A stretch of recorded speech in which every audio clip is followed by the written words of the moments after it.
దేనికైనా ఒక హద్దు ఉంటుంది. ఆ హద్దు దాటితే దానికి తగ్గ ఫలితం ఖచ్చితంగా అనుభవించి తీరాల్సి ఉంటుంది. ఇప్పుడు ఆంధ్రప్రదేశ్లో ఏర్పడినటువంటి కూటమి ప్రభుత్వం చేస్తున్నటువంటి అరెస్టులకు సంబంధించి కూడా హద్దు మీరి ప్రవర్తిస్తూ ఉన్నారు.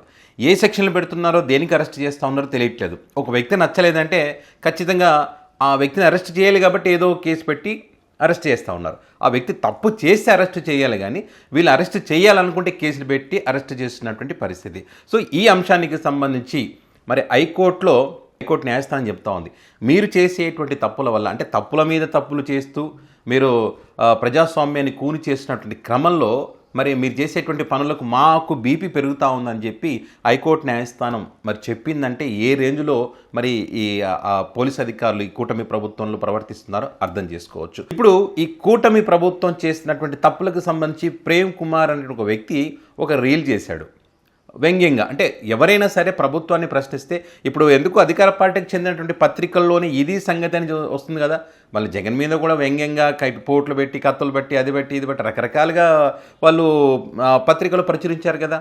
సో ఇట్లా ఒక ప్రభుత్వాన్ని వ్యంగ్యంగా ప్రశ్నించవచ్చు, తప్పే ఉంది అక్కడ. ఇది కూడా తప్పు అని చెప్పి వీళ్ళు మాట్లాడుతూ ఉన్నారు. ఈ ప్రేమ్ కుమార్ అనేటువంటి వ్యక్తి మరి వ్యంగ్యంగా రీల్ చేశాడని చెప్పి కర్నూలులో ఎవరో కంప్లైంట్ చేస్తే 8-9 గంటల పాటు ప్రయాణం చేసి గుంటూరుకు వచ్చి ఇక్కడ హడావిడిగా అప్పుడు నైట్ కంప్లైంట్ చేయగానే వెంటనే ఇక్కడికి వచ్చి అరెస్ట్ చేసి తీసుకువెళ్ళేంత తప్పు ఏం చేస్తారని చెప్పి కూడా హైకోర్టు న్యాయస్థానం ప్రశ్నించింది. అంత అర్జెంటుగా అరెస్ట్ చేయాల్సినటువంటి అవసరం ఏముంది? అంత అర్జెంట్ అయినటువంటి కేసు ఇది, పారిపోతాడా?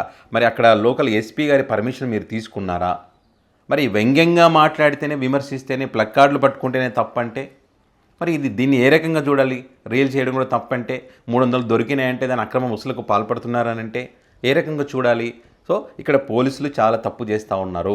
హైకోర్టు ఈ న్యాయస్థానం చూడట్లేదు, ఇక్కడ కూర్చుంటారు కాబట్టి తెలియదని మీరు భావిస్తే మాత్రం చాలా సీరియస్గా పరిణామాలు ఉంటాయి అని చెప్పి కూడా హైకోర్టు వ్యాఖ్యానించినటువంటి పరిస్థితి. ఇక్కడ పోలీసులతో ఒకటే తప్పు కాదని చెప్పి కూడా హైకోర్టు వ్యాఖ్యానించింది. పోలీసులు ఏదైతే కేసులు పెట్టి స్టేషన్కి కోర్టుకి తీసుకొస్తా ఉన్నారో అక్కడ మెజిస్ట్రేట్లు కూడా అక్కడ అందులో ఏముంది ఏదని తెలియకుండానే రిమాండ్కి పంపుతున్నటువంటి పరిస్థితి. సో ఇక్కడ మా కోర్టుల తప్పులు కూడా ఉన్నాయని చెప్పి కూడా హైకోర్టు వ్యాఖ్యానించింది. అంటే తప్పు చేస్తే అరెస్ట్ చేయండి, కానీ ఇక్కడ మీరు అరెస్ట్ చేయాలనుకుంటే కేసులు పెట్టకండి అని చెప్పి సీరియస్ అయినటువంటి పరిస్థితి. సో ఈ అంశాలన్నింటికి సంబంధించి ఏదైతే ప్రేమ్ కుమార్ అరెస్ట్ కానీ అనేక అరెస్టులు ఈ సోషల్ మీడియా వేదికగా పోస్టులు పెట్టేటువంటి వాళ్ళకి సంబంధించి సుప్రీంకోర్టు గైడ్లైన్స్ను కూడా మీరు విస్మరిస్తున్నారు, ప్రజాస్వామ్యాన్ని కూరి చేస్తున్నారు, ప్రజలకు ఉన్నటువంటి హక్కులను కూడా హరించేస్తూ ఉన్నారు, మేము చాలా సీరియస్గా తీసుకోవాల్సి వస్తుంది. ఇప్పుడు అధికారం ఉంది కదా అని చెప్పి మీరు ఏదో పెద్దలను ఒప్పించాలని, ప్రభుత్వ పెద్దలను ఒప్పించాలని చెప్పి మీరు తప్పుల మీద తప్పులు చేస్తే మిమ్మల్ని కాపాడడానికి చివరికి ఎవరు ఉండరు, ఇది గుర్తుపెట్టుకోండి అని కూడా న్యాయస్థానం చెప్పినటువంటి పరిస్థితి. సో ఇప్పటికైతే ఏదైతే ఈ అరెస్టులకు సంబంధించి అంటే సోషల్ మీడియా వేదికకు పోస్టులు పెట్టారని ఏదైతే చెప్తా ఉన్నారో వీటన్నిటికి సంబంధించి కానీ ఇప్పుడు ప్రధానంగా ప్రేమ్ కుమార్ అనేటువంటి వ్యక్తికి సంబంధించి వీళ్ళు కింది కోర్టుకు సమర్పించినటువంటి రికార్డులు ఏవైతే ఉంటాయో వాటికి సంబంధించి కానీ, అదేవిధంగా వీళ్ళు సేకరించినటువంటి వాంగ్మూలాలు కానీ ఇవన్నీ కూడా ఆ కాపీలను కూడా మరి మాకు పంపించాలని చెప్పి కర్నూలు ఫస్ట్ క్లాస్ జ్యుడిషియల్ మెజిస్ట్రేట్కి అయితే మరి హైకోర్టు చెప్పడం జరిగింది. మరి అవి వచ్చిన తర్వాత మళ్ళీ ఈ కేసుకు సంబంధించిన విచారణ జరిగేటువంటి అవకాశం ఉంటుంది. సో ఈ పోలీసుల వ్యవహార శైలికి సంబంధించి కూడా మరి ఇక్కడ ఈ ప్రేమ్ కుమార్ అనేటువంటి వ్యక్తికి సంబంధించిన ఆయన తరపు లాయర్లు కూడా నానా పటేకర్ నటించినటువంటి సినిమా వజూద్ సినిమాలో పోలీసులు ఏ రకంగా ఏకపక్షంగా వ్యవహరిస్తున్నారో అదే రకంగా ఈ కేసులో ప్రవర్తిస్తున్నారని చెప్పి కూడా ఈ అంశానికి సంబంధించి కోర్టు దృష్టికి తీసుకువెళ్ళినటువంటి పరిస్థితి.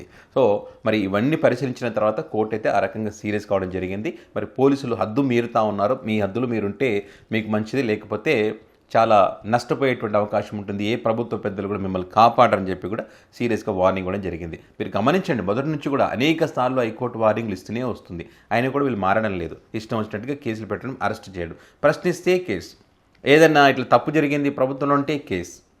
ఆ సెక్షన్లో ఏదో కూడా అర్థం కాని పరిస్థితి. 111 సెక్షన్, అసలు ఆ సెక్షన్కు ఉన్నటువంటి అర్థం ఏంటి, వీళ్ళు చేస్తున్నటువంటి పని ఏంటి అని కూడా హైకోర్టు ఇప్పటికీ 5-6 సార్లు అయింది ఈ వ్యక్తి కేసుకు సంబంధించి, అనేక అరెస్టులకు సంబంధించి, సోషల్ మీడియా వేదిక పోస్టులకు సంబంధించి.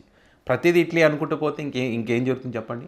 ఖచ్చితంగా న్యాయస్థానం సీరియస్ అయ్యేటువంటి పరిస్థితి వస్తుంది. ఇప్పుడు వీళ్ళ హద్దులు మీరారు కాబట్టి వాళ్ళ హద్దులను హైకోర్టు న్యాయస్థానం అయితే గుర్తు చేసింది. సో రానున్న రోజులు ఇంకా ఏం జరుగుతుంది అనేది చూద్దాం. మొత్తానికైతే ఈ హైకోర్టు వ్యాఖ్యలైతే మరి ఈ కూటమి ప్రభుత్వానికి ఎదురు దెబ్బ అని చెప్పొచ్చు.